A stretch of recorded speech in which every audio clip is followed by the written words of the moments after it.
All right, y'all. Hello. Oh, it's gonna be so good. Hey, y'all. Hold on. Hello. There it is.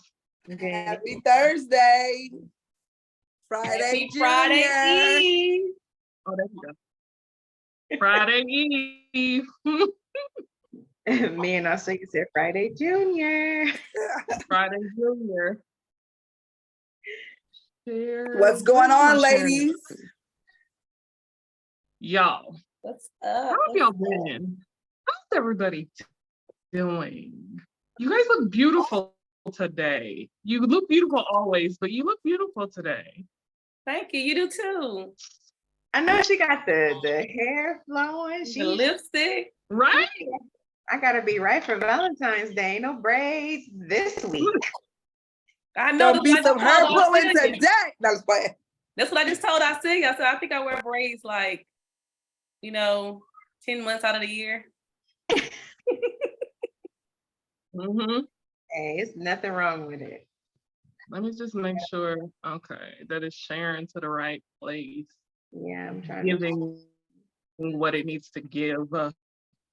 I don't know, y'all. I'm excited about, well, let's not. I've been having a pretty, let's not do that. Great day today. Today has been a great day. Very, the traffic out here, if y'all know, the Super Bowl is out in Arizona. So I just got back from the airport. Took me 2 hours to get back from the airport because of the traffic. Crazy. I will not be doing that again. But yeah, having a pretty great day. I put my rouge on. I got my heart shirt on. I love, so I'm all for it. Like hearts everywhere. I should have put my heart earrings on, but it was a crunch. I just got back in, I just did what I could do. But do I got lipstick in my teeth? No, okay, just checking. Hey y'all, hey. So how's everybody else doing? Ooh, I tell you what, today threw me. I'm just gonna be, but I'm here, and I'm ready to get some info on the spicy. I am. Oh my God. It's too much going on over here right now. If you saw that tall shadow over here in the corner, you know who that was. But anyway, I am doing good. It's been a great week so far. Looking forward to the weekend. Just enjoying everything. So how are y'all doing? Everything's good my way. Kiddos are good. Yeah, the usual. So, recapping over the previous weeks, I can honestly say this segment has gone really, really well. I've truly, genuinely, all these adjectives, I've enjoyed the show, the shows this past few weeks. Just the red flags, the not gender roles, but the what was it? Double standards, the how to move on. It's just been some really, really great gems dropped. Just having people come on, give their opinion. I've enjoyed it. Yes. Yes, the guests have been awesome. Great conversation too from in the comments and from the everybody watching. So it overall has been just, I think it's going, I don't want to say better than we thought, but we didn't know these topics were going to be so giving, and so we definitely expected the audience participation, but not this much. So it's definitely been it's been good. Like I'm always excited for Thursday to see what Definitely. conversation is gonna bring. What are we giving today? Yes, the dialogue has been amazing. Yeah. So as y'all know, I'm a little nervous about today. I'm just trying to find something to just, but I'm excited though still. Like I'm so excited. But like for y'all, like, but um That is it so just funny. makes me, I got a whole t-shirt on because I ain't got no sweatsuit on again because I would have probably, my hair would have sweated out everything and just been bad. So I didn't even bring if I pass out on camera, just, keep going. I might you telling me I Okay, need a clip for my hair today? I need to clip my hair up so I won't be I sweating. think you might. I believe you may just need one. I got a bottle of water here. I thought wine was a little, y'all ain't gonna get me again. And so, right, water, so yeah, I'm super excited though. This is definitely a topic that a lot of people, have conversations about. A lot of people want to know more about, keeping things spicy. And so super excited to bring on our guest. She goes by the name of Miss Anna B. We are super excited to have her. She is someone who is going to give us a little more insight on some of the things surrounding how to keep it spicy. And so, yeah, y'all, let's bring her on. Are you there, ma'am? Miss Anna B? Hey. Hey. Hey, Hello, Anna, hello. welcome. Hi, thank you for having me. Can we? Thank you for being here. Are we seeing her? Okay. Yes, we can Because see like her. sometimes it just don't be. Okay. My camera not doing me right. That's okay. But yeah, introduce yourself to the audience now, and then we're gonna jump right in. All righty. Well, my name is Anna B. I am a pure romance consultant. I have been in business for a little bit over 5 years now. Okay. I love it. I'd say my why in the beginning, like why I got into it is I felt I wanted to get out of the house and do something that was fun, but it felt kind of guilty as a parent doing something that didn't bring like money home, if that makes sense. Like I want to get out, hang out with people. So that's like why I started, and then why I stayed in business is because I love our products. I love the women that I get to meet and interact with. In the 3 years that I've moved from Maryland to Arizona, like I've met so many great women and been able to help them with their love life. So yeah.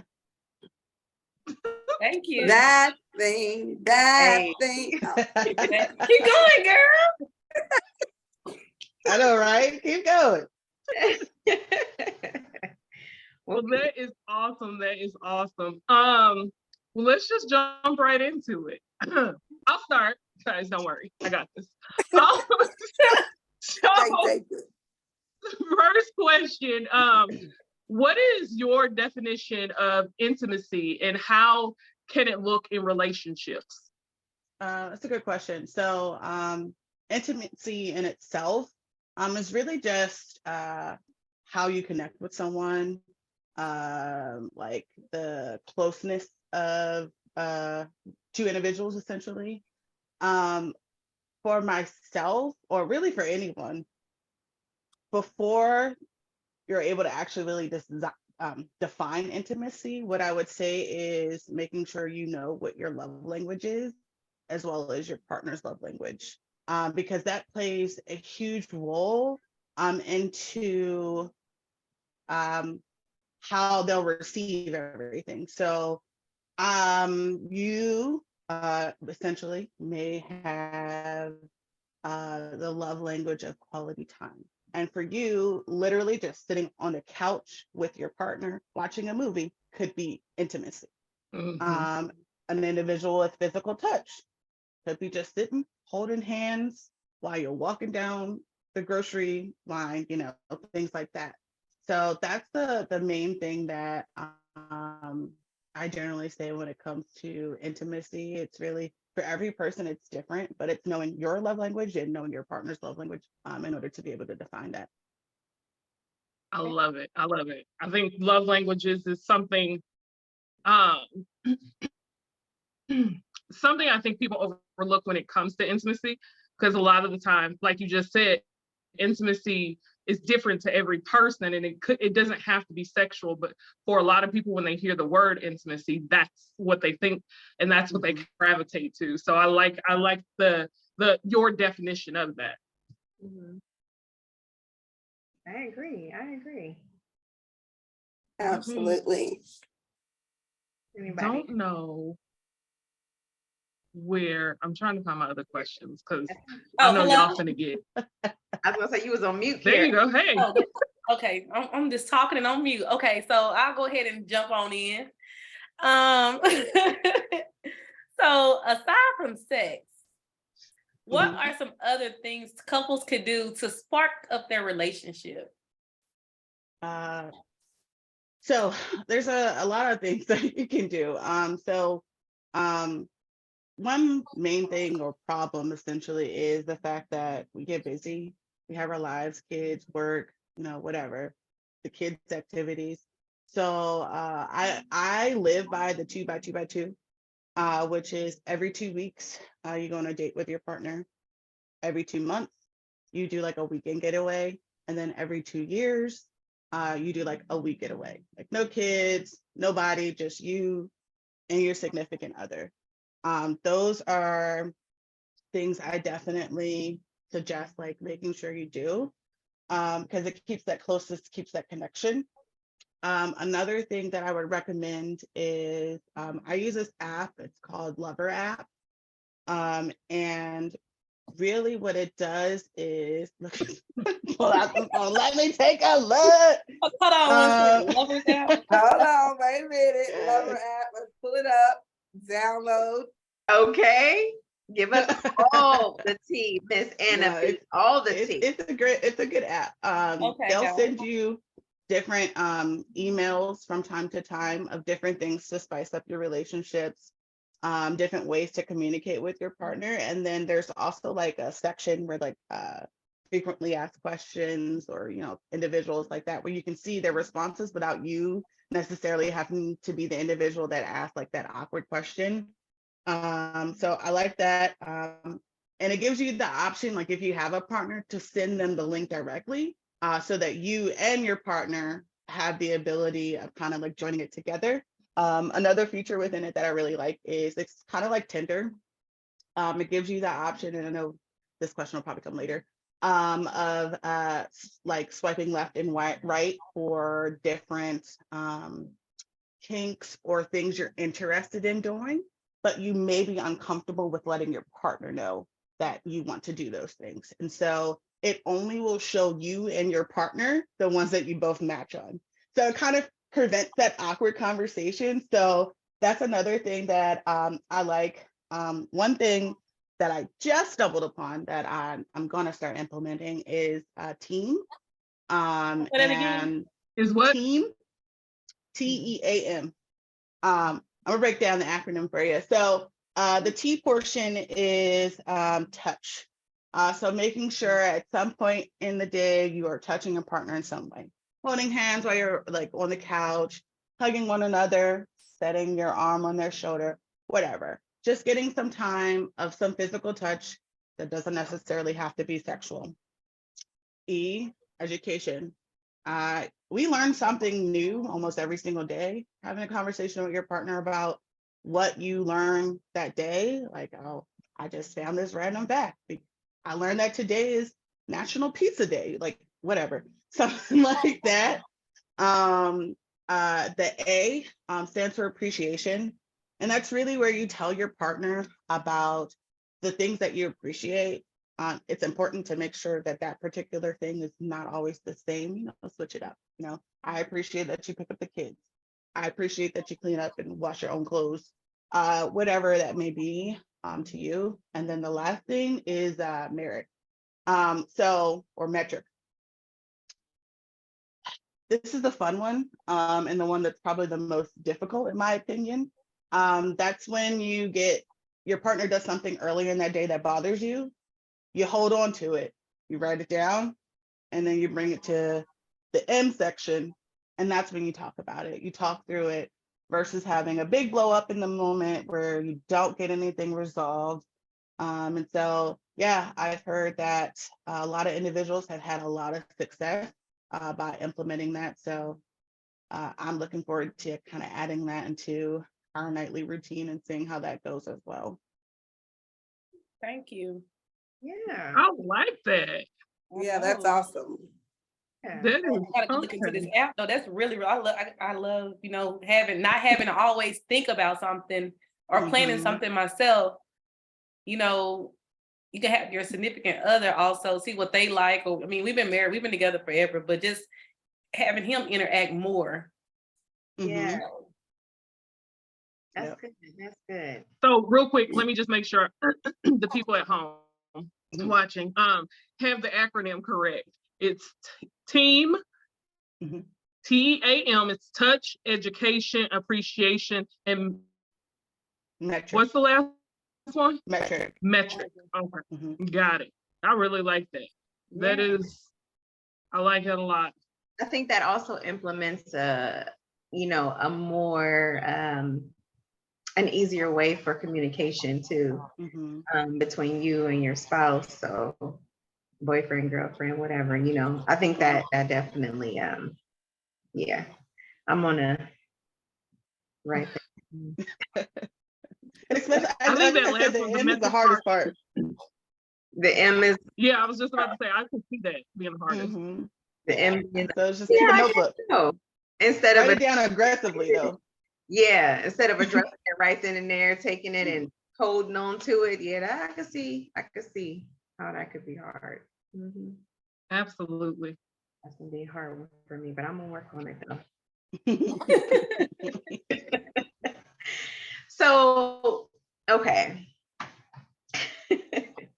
Would you say, I'm just gonna dive on in. Dive on in. Just Dive dive on in, in. girl. Look at Let's Sarita. go. Come Get it on. out of the way.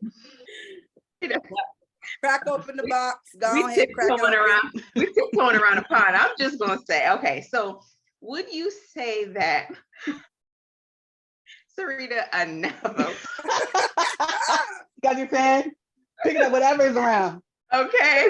Would you say that role playing, getting out of the bedroom, updating out of date foreplay, things like that could be a great way to spice it up?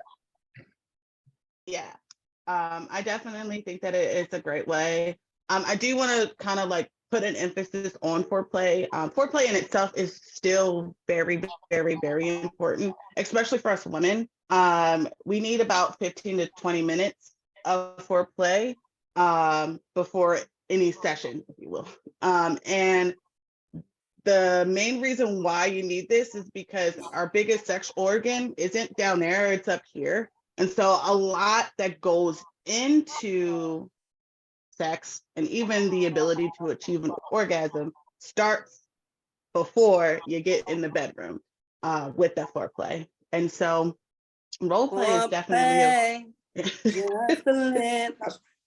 Well, why am I looking at Celia? She's like,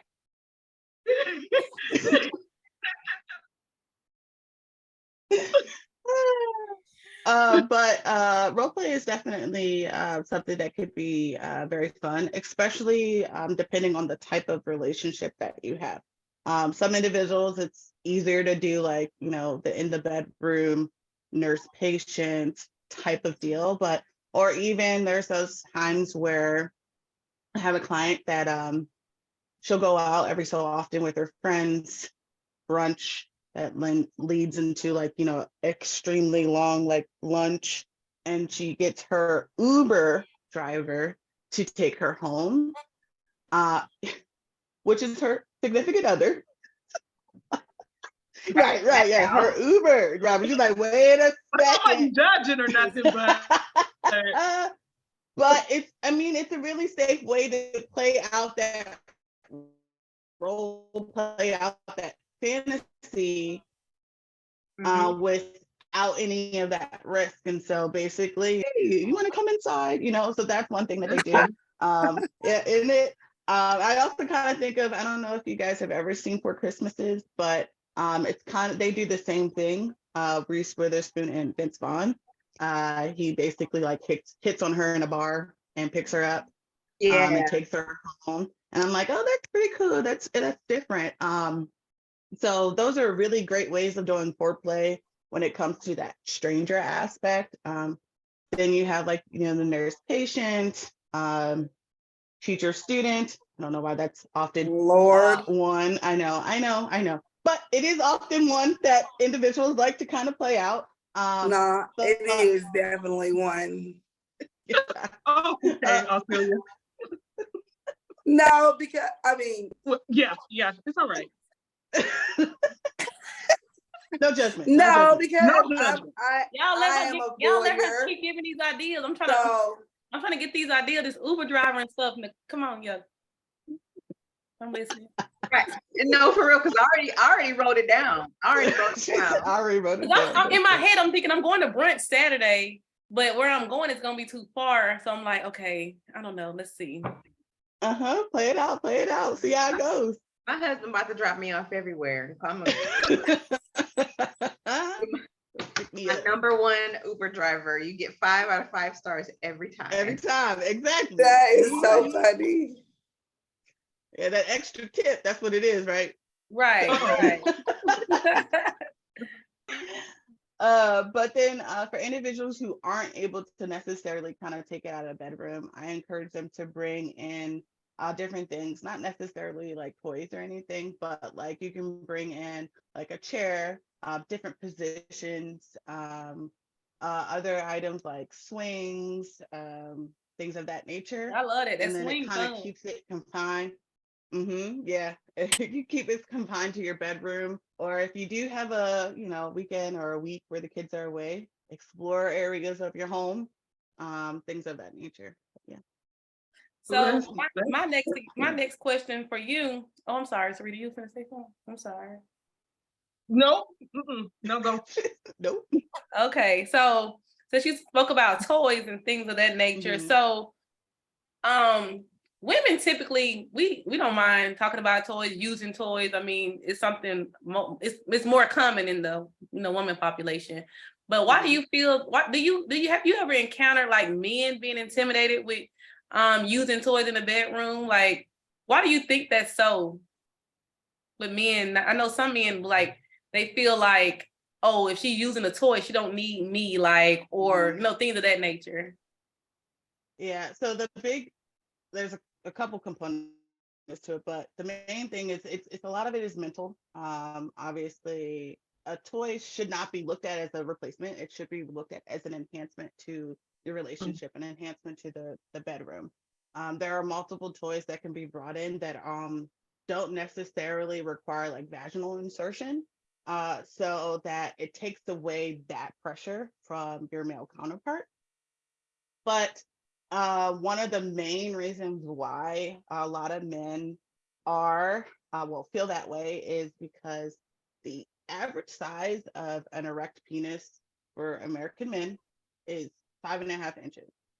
You said American men? Yes. So it's different. Okay. Oh, it's different. Continue on. No, ignore me. You didn't even got to answer that. No, you're fine. You're fine. It's a good question because there's some charts out there. Okay. So you want to hold on, Sarita. So you want to know the different sizes? No. Oh, okay. I don't want to know. No. What that was confirmation. Yes, that was confirmation. I just wanted clarification. Yeah, that I heard correctly. Continue on. Yeah, so it's funny. That's about the average size of the average erect penis, and then your average toy is about 6 inches. So obviously it's only half an inch, but that's the average, and so most people generally go a little bit bigger. And so, yeah, that in itself can be and can feel intimidating as a man. So generally in those situations, what I recommend is incorporating a toy that can be more so a couple toy. So we have C-rings. And so they are designed to constrict the penis, allow for your partner to be harder, last longer, and have a stronger flow really for yourself. And so a C-ring can either have a vibrating component or it cannot. Um, with the vibrating component, it typically has like a top portion with some extra little nubs that will have like a component that will stimulate the clitoris. I always call this my vagina gang sign. So if you ever see me do this, just know. And it generally will stimulate the clitoris as well. So your partner can be, penetrating you here, and then the C-ring can be stimulating your clitoris up here. And then there are other toys like bullets, things of that nature that can be brought in as well that are less intimidating because they don't necessarily require vaginal insertion. And so they can be used during the course of foreplay for nipple stimulation, clitoral stimulation, for stimulation for oral favors, even like for yourself providing to your partner. It can be used on the side of the cheek, under the chin. Another spot that's a hot spot, if you will, is the perineum or the nacha, is what I call it. The nacha balls, nacha butt, that little piece right there in the middle The gooch. is another. Yeah. it's another spot that really can be pleasurable for yourself and your partner. So those are generally the things that like I recommend because it can allow your partner to penetrate and for you to kind of get that stimulation as well.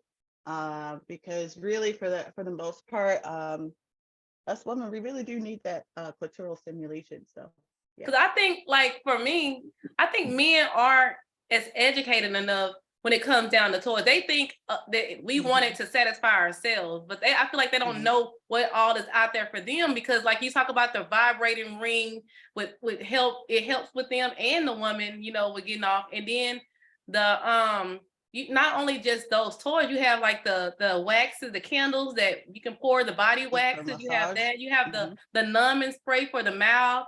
So like that also helps them because if the woman using the numbing spray, or the numbing stuff for the mouth, that helps them out, So I think a lot of men aren't educated enough when it comes down to using other things besides the penis when it comes down to intimacy and keeping things spicy. That's true. Oh, Mom, I forgot my mama. Hold on, Mama, don't get on here yet. Let me. She done been on. You know it all, Kira. So in saying that, what is because you kind of answered another question that I had, which was who I guess has more reservations about bringing things into the bedroom? Would it be safe to say that it is the woman versus the man, or the man has more reservations than a woman would? So in that aspect, then, what are the things that you see when you're having your parties or speaking with men? What are the things that you generally see? And you might get into this later, or we might go over it later, but some of the things that you have that you see men kind of gravitate more towards that somebody could kind of start off with, in a sense. Does that make sense? Yeah. So in general, one of the main things, and I guess is a combination, kind of like what Shakira was talking about earlier about the numbing. That's definitely one product. And then like the sleeve itself, because it kind of takes a lot of work off of yourself, from having to exercise your jaws essentially as much as it can be required in a session. In addition, it's something that if you do solo time, like if you and your partner are very comfortable with masturbation, it'll allow them the opportunity to do that by themselves, and you don't necessarily have to be present for it. And then it's also something that's really good if you have a partner that is a little longer or girthier. it provides a buffer for you to protect yourself. So those are the few things that I do see that a lot of the guys will gravitate towards. And then a lot of times they'll gravitate towards like any of the things that like our opening act. It's like really it's for the most part just designed for clitoral stimulation. They'll do that because they one of the top I guess fantasies of a guy is watching their partner pleasure themselves. And so sometimes just, you know, getting something like that and watching them do that act on themselves is very pleasurable for them to just watch themselves. So they're okay with that. It's more so whenever it's like a, you know, a rabbit or one that's, you know, specifically designed for vaginal insertion that I find that a lot of men are intimidated. Hey, what's up? One thing, when you talk about the sleeve, are you talking like a Mimi, the GG thing? Ooh. Is it a Mimi or a GG? Is that what it called? A GG or something like that? I know for ours we call wait, it's not get a grip is what we call it. Oh. And so it's ribbed on the inside, and so basically it's just a sleeve that they can use during masturbation. It's also something you can use for yourself where you don't have to take everything on, essentially. So yeah. I like how you call it a session. Like get ready for your session. I like, I'm gonna adopt that. I wrote it down because I mean, whatever, but I like the way that it's called a session. Like it seems, I feel like that's, you know, more of my, hey, can we get a session? You know, time for your session. Appointment. Oh my goodness. So, okay, so we were talking, you talked a lot about like fantasies and things like that. So have you talked to couples who have said, my husband or my wife, girlfriend, boyfriend, they are talking about other fantasies like while we're in the act? Have you, in your experience, do you think that that increases or decreases the level of spice in the bed? So I'd say having the conversation while in the act definitely decreases it, especially if it's something that the other person is uncomfortable with, you know?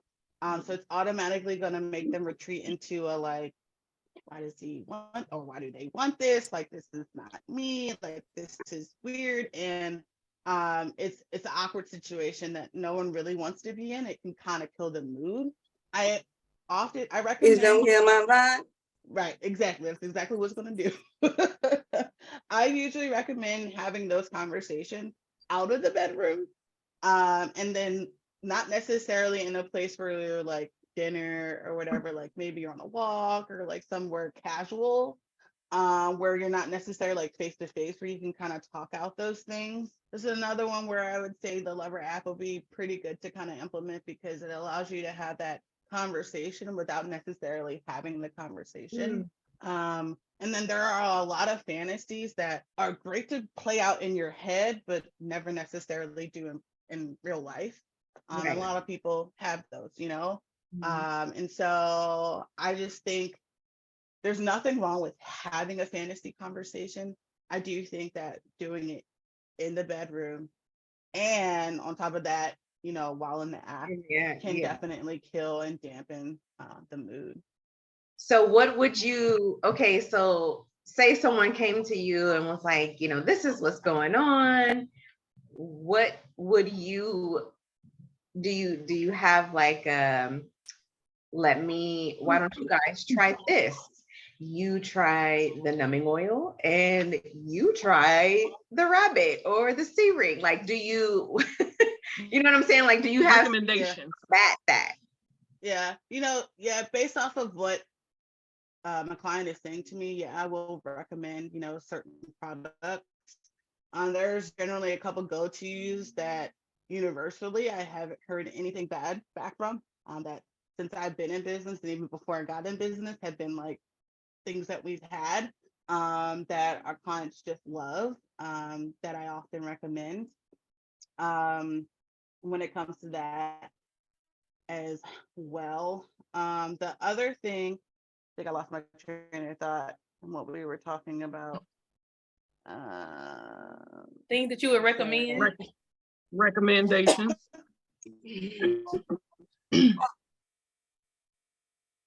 Oh, another thing that I would recommend is the 5-minute game, which gives each person the opportunity to kind of explore a fantasy for only 5 minutes. And so you do it in the bedroom, obviously. And you say an individual is interested in tantric sex, which ironically, it's not even really sex necessarily. It's more like of an intimacy thing and just feeling the other person's energy. You know, you do that for 5 minutes. It gives you and your partner the opportunity to try it, you know, just long enough to know whether it's something you like, but you stop at the 5 minutes. You set yourself a timer, and then your partner goes and they do whatever. 5 minutes is a long time. Depending on what it is, yeah. Oh, but yeah. it's not necessarily, you know, sex. It could just be, you know, I want to practice bondage on you, and I want to practice of, you know, how tight you like your arms to be tight, or where you like me to specifically run a feather, or things of that nature. And then 5 minutes. You know, and then each person gets to go like 2 times, so it's about 20 minutes. But that's another thing that I recommend. Ooh, 5 minutes can be a long time, especially in that in that further. All right, never mind. Oh Lord.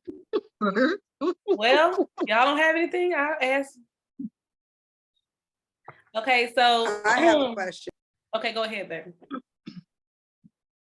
No, go ahead. Yeah, I feel you've been quiet. Something. Go ahead. No, go ahead, I see you. I got some intruders. Go ahead. Got some intruders. Okay, so this is just a debate that I see on Facebook a lot with men versus women, and men think they just got it.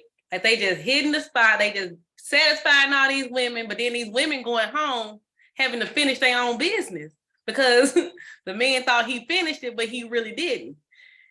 So for all of our men who are watching, what advice would you give them? Y'all, what advice would you give men? What advice would you give men when they encounter women who say they've never had an orgasm when it comes to being penetrated? Well, I would say that that's very normal, actually. Dig deeper, Watson. It's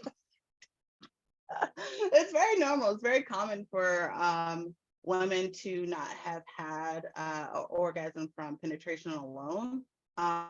In general, like 80 to 95% of women do need like clitoral stimulation in order to achieve an orgasm.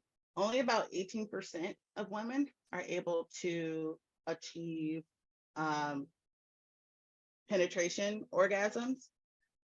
So that's like a huge gap, right? And so it kind of takes I'm part of that what we 18. call, Huh? What you say? I said I'm part of that 18%. Me too. Okay, well that's good. That's always a great thing to be a part of that. But so it kind of takes it back to it kind of takes it back to the beginning. Like, you know, we talked about like foreplay being very important, and how your brain is the largest sex organ, you know, and we are more likely to achieve an orgasm if we have at least 15 to 20 minutes of foreplay within a session or prior to a session.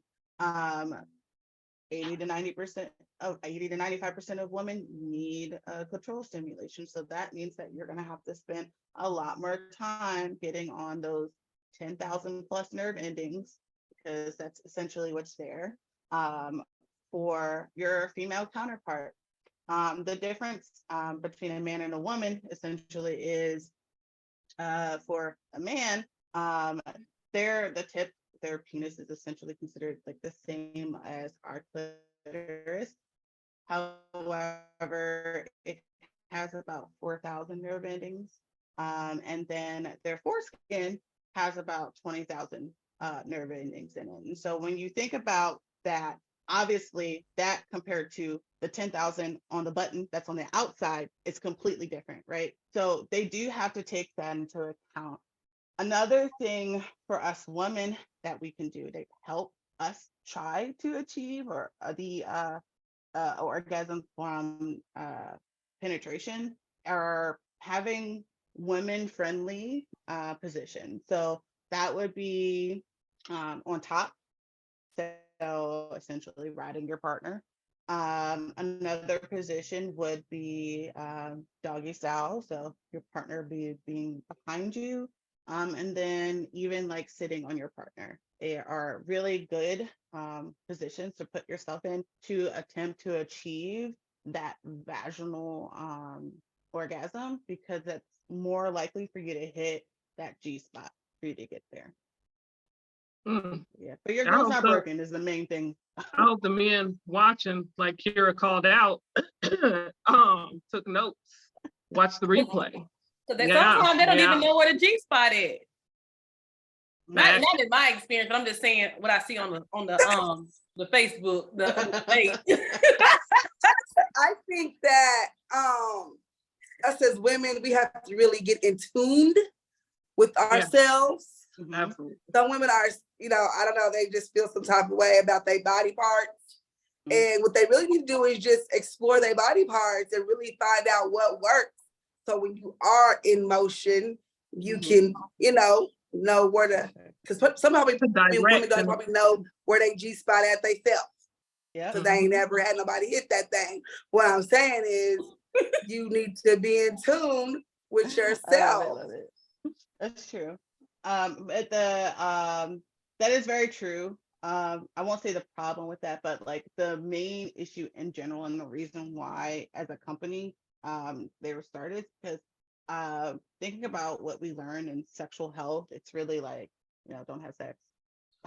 It's pretty much like, I felt like that's all I learned growing up, sexual exploration, sexual freedom, like all of those things are very new.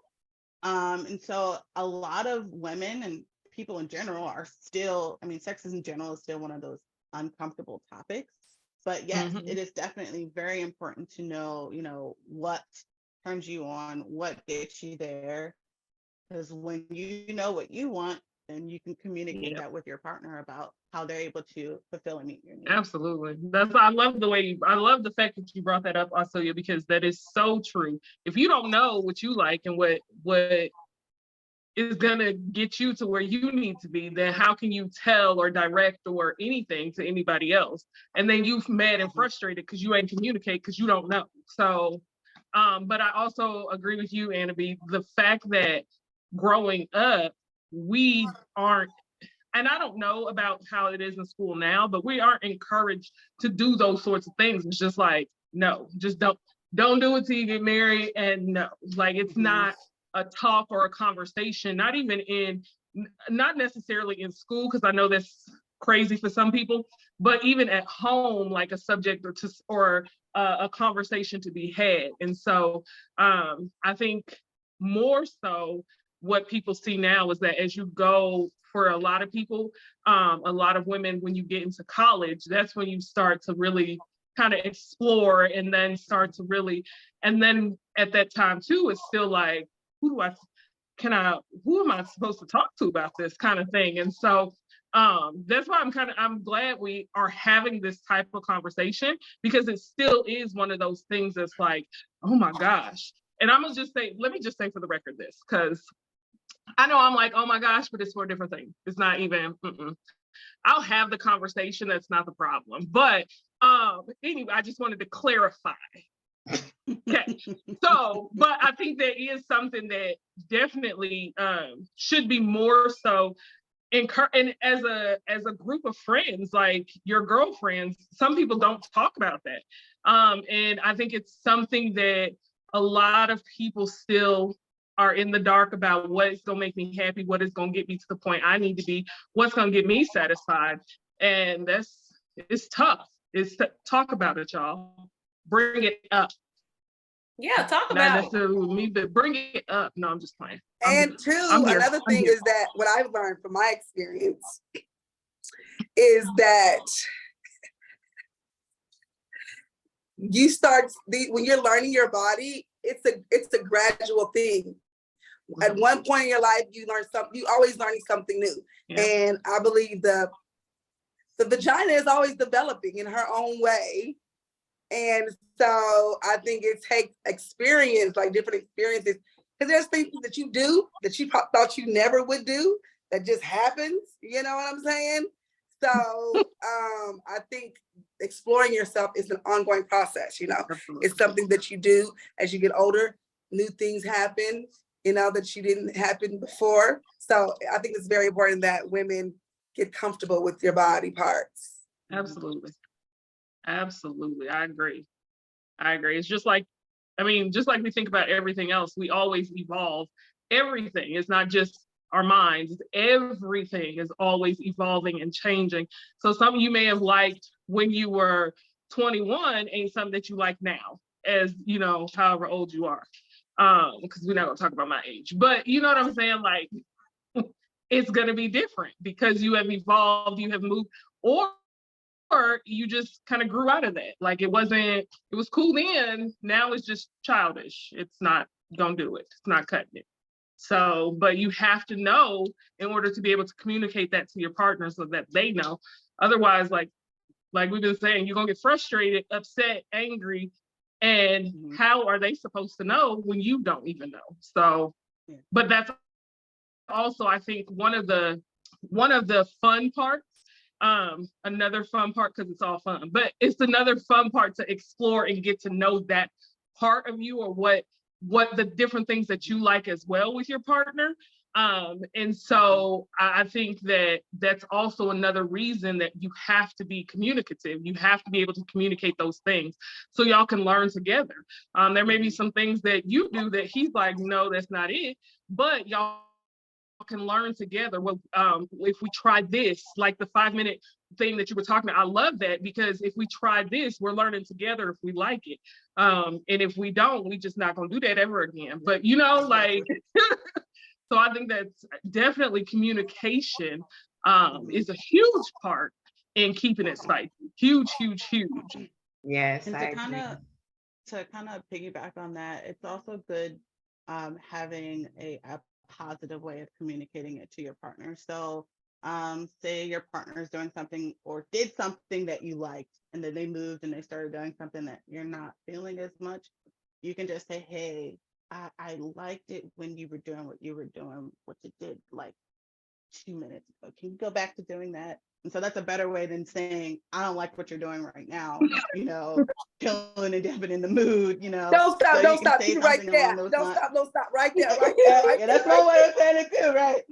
But yeah, that's a positive way of saying it. Or even if they're not doing something that you want them to do, you know, hey, I like when you kiss me on the neck. Or sometimes people like to do like a mimicking thing, kissing them on the lip and biting them on the lip to simulate the fact that you like to have your lip nibbled on, things of those nature.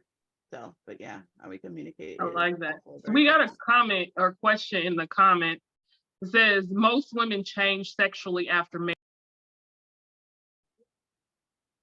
Sexually in what way? I mean, change in what way? So they change sexually after marriage. Why is that? Like, What kind of change? well, I don't know exactly what he means. He can put more in the chat, but like I've heard like before, like women they doing it, they doing it a lot before they get married, but when they get married, like their sex drive. Oh, he said sex drive. So like you're doing it a lot in the beginning, but then once you're married, like it goes downhill. Great question. So a lot of things can factor into that. Obviously, like you're married, probably within that marriage, you've got a new house, new bills you're not used to or accustomed to having, maybe new children. So those are new stressors. that could be brought upon a relationship. In addition to that, stress, depression, anxiety.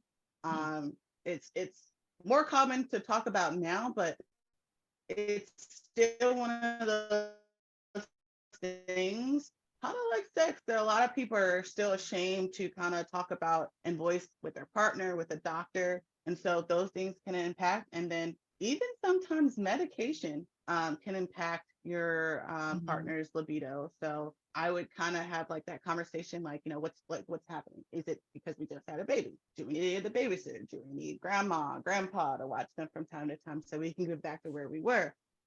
You're depressed. You want to go see a therapist? Do we just need to have some random conversations from time to time? What prescription are you on? And then sometimes when it comes to the medication thing, if it's something that they need, I know like a lot of thyroid medication, which for our community, we have a lot of thyroid issues. So I would say a lot of thyroid medication can cause some complications. So you may need to look into some, natural alternatives of like essential oils and things of that nature that can naturally help with boosting your libido, aphrodisiacs, things of that nature. But yeah, that's generally the main reason why those things happen. I was going to add on too, like you said, thyroid medication, hypertension medication, but also if you don't have, sometimes people don't experience those stressors or don't have kids right after marriage, but their sex drive goes down. It could be testosterone levels or estrogen levels as well, but they have a decrease in those levels. And so that makes their libido decrease as well. So some people have to, like, they need to get their labs drawn routinely to make sure that those levels are on point and are normal, because sometimes you lose energy. You don't have the energy to have sex because your levels are so low. You don't have the you don't want it, you don't want to do it. So sometimes those levels do tend to be low, and that's why you don't have that drive like you used to have, because we're getting older. So that's another reason why. Or it could be that you married now, so you got some in-house D. You ain't got to worry about doing all that extra stuff. Yeah, I wasn't even gonna say that. I wasn't gonna say that. I'm just keeping it real. Hey? Outside of health issues. Having in-house does not drop your libido.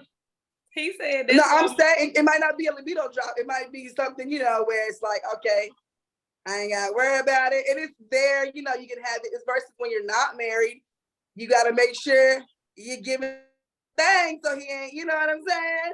But Troy said that's why most men cheat, because y'all done changed up in the bedroom. I'm not. Y'all, he said these women changing up in the bedroom, that's why men cheat. If that's the case, men were gonna cheat anyway.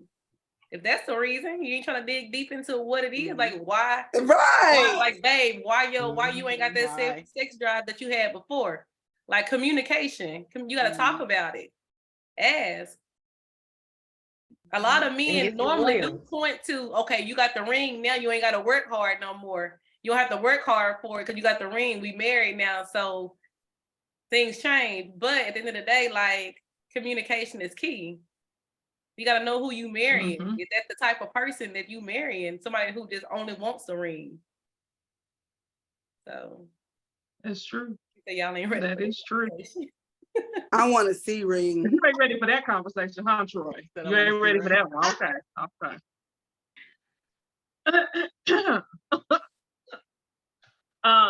Okay. They're great. Auxilia.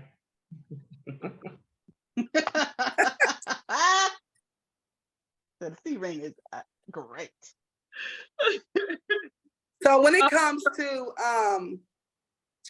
inviting other bodies into the bedroom, have you found that to be something that people want to do to keep it spicy, or not so much? It is. It's definitely more of a common thing within men, having like group sex of some kind, and having a third party in the bedroom. I think for a lot of women, they have some reservations about, like, how do you go through the process? Do you trust it? How do you trust this person? Things of that nature. And so it is definitely something that has come up in conversation. I know that there are places, the specific areas of those places, I don't know, but I know that there are places that do allow for couples to come and explore with other couples or solo. Well, the solo aspect is really only these groups or clubs essentially to kind of do that exploration. But that's always an option for individuals who are looking to kind of explore, what it would be like to add an individual and do it in a safe space. But it's definitely very common, extremely common for. And I will be honest, since I moved out here, I have never come across so many open relationships as I have since moving to Arizona, and seeing that like there's a lot of individuals with open relationships, and and those can be defined in so many different ways. But yeah, We have a lot of those places here in Dallas. I was gonna say, I think there's a lot. There's a lot in Florida. This is so crazy.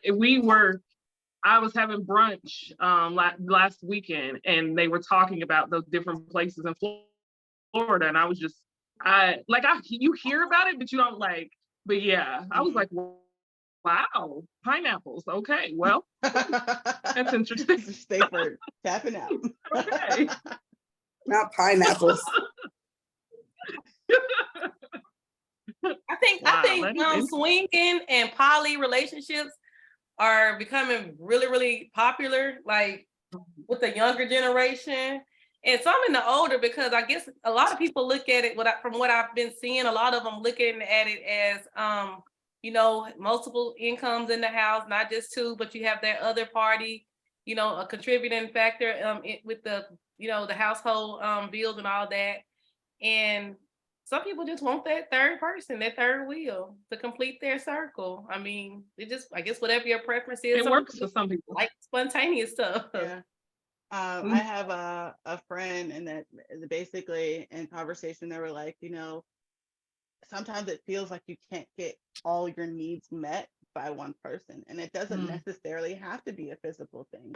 It could be a physical thing, but it doesn't necessarily have to be that. Like you said, it could be some extra support with the finances. It could be your current partner, you love them, but they don't know how to hear you and like listen to you. You have another partner that is able to listen to you, and then your guys are able to have a relationship amongst the three of yourself, or so on and so forth. Because I mean, when it comes to open relationship and poly, there's I won't say it doesn't make sense, but there's so many different ways. Like you can be in me as a woman, I can have two different partners, but the three of us are not in a relationship together, but they both know about each other. You can have it where the three of you are in a relationship together, and four, and so on and so forth.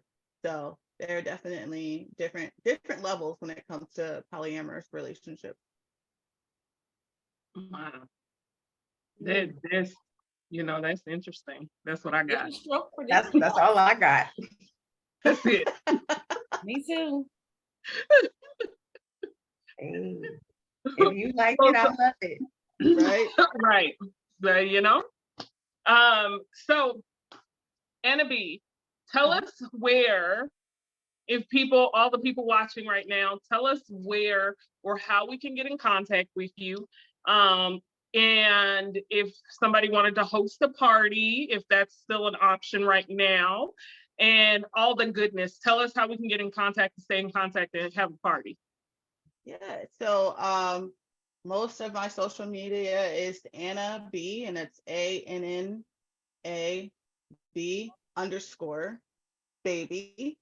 Is most of my social media. And then to book a party, you can reach out to me directly through social media, either Facebook or Instagram. And even my TikTok is the same. As far as booking a party, you can also go to my website, which is www.partywithannab.com. And there's an option for you down the bottom to hit host. There's an option to do virtual and in person. So I still have clients from back on the East Coast, I'm originally from Maryland, that will sometimes do parties, and I'll do it right here on the computer. And then there's some clients obviously that are in Maryland, in Arizona, that I'll travel to. And now I travel a decent radius. I have clients up in Tucson, or is that down? Down in Tucson.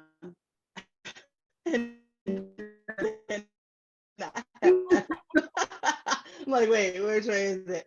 And then Anna B, I got one last question before we leave. Yes, ma'am. Can you let me know when the rose goes on sale? So we don't have the rose, like the roses that you see on social media, like the actual rose that sucks. We do have a lot of other products that do similar things. So we have Unraveled, which has a sucking feature. We have the Adventurer, which is, I consider it two toys in one. It has the suction on one side, and on the other side, it has like this little like tongue thing that just goes like a mile a minute. So we don't have like that specifically. We did come out with something that's relatively similar look wise, but it has kind of the same thing, like a tongue feature, and it's called Risque. And so, but yeah. Okay. You're gonna need some seizure medication with that rose. Listen, honey. Okay, y'all know what I'm going through over here. Stop playing with me. Stop playing with me. Y'all know it's a rough road these days. It can be. Not a rut row. It is, okay? It's weighing on me. I'm gonna need some rejuvenation. Quick.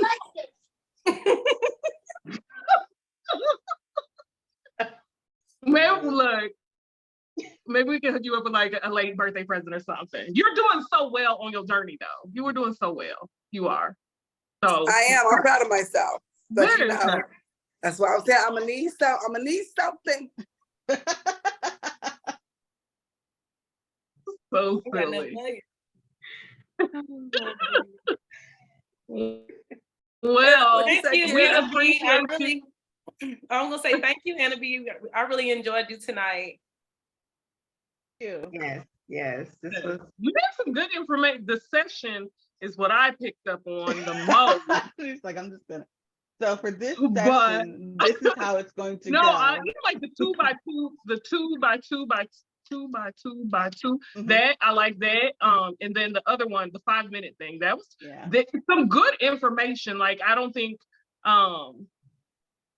like I never thought about those things before. It was just like whatever. But definitely some great information. We appreciate you being on.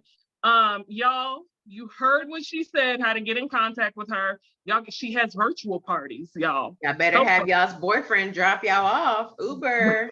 Right. I'm about to go do the 5 minutes. I'm just playing.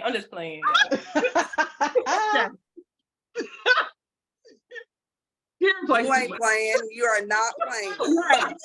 Yes, Right. Go ahead and bird him up. Anyway, I'm just playing. we appreciate you so much for being on. It was great information. Y'all get in contact with her, get in touch with her. She has some great ideas, some great ways to help y'all out, to keep things spicy. Valentine's Day is right around the corner. It's my favorite holiday, just so y'all know. Favorite because I love. Favorite holiday, but it's right around the corner. So, I mean, try to get it in. I don't know how long it takes orders to come back, but y'all probably can rush it and get it in by Valentine's Day. But yeah, amazing conversation. We appreciate you, Anna B, so much for being on. And y'all, we will see y'all next week. We got some more guests coming on. It's so exciting. Y'all, just stay tuned. Stay tuned. We appreciate y'all. See y'all next Thursday. Bye-bye. Yeah. Thank you. Love you later.